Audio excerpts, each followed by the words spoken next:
ADC এলাকাতে যে social website social education আছে, যার মাধ্যমে আইসিডিএস প্রকল্পগুলি যে রূপায়ণ হচ্ছে, সেখানে দেখা যাচ্ছে ধলাই এবং নর্থ ডিস্ট্রিক্টের মধ্যে সীমাবদ্ধ আছে।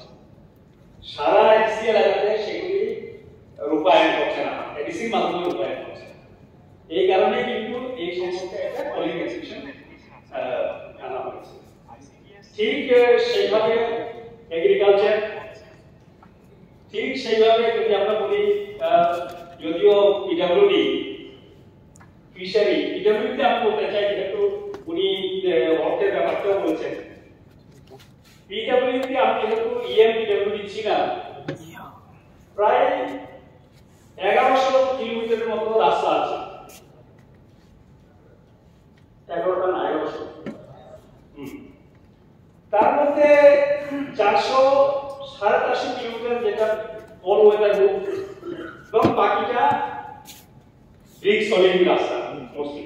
আর ব্রিক সলিড রাস্তা আপনারা জানেন সেটা অল ওয়েদার রুট না, এবং যে অর্থ প্রদান করা হয় 6 কোটি বা 6.5, 6.75 কোটি বা 6.75 দেওয়া হচ্ছে।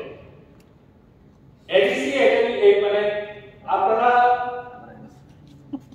অলরেডি জেনে গেছেন এই হাউসের মাধ্যমে, মাননীয় মন্ত্রী সুশান্ত বাবু নাকি এখানে বলেছিলেন গতকালকে যে 1 কিলোমিটার রাস্তা করতে 1 কোটি টাকা লাগে। এডিসি 6 কোটি বা 7 কোটি টাকা দিয়ে কি রাস্তা তৈরি করবে? তো এই যে অবস্থা এডিসি, এই যে নোটিফিকেশনের মাধ্যমে যেটা দপ্তরগুলিকে দেওয়া হয়েছে অর্থে, কোনটা ওয়াটার পুরা দপ্তরগুলি প্রদান করা হোক, এইটাই আমাদের আবেদন থাকবে আমাদের সরকারের কাছে।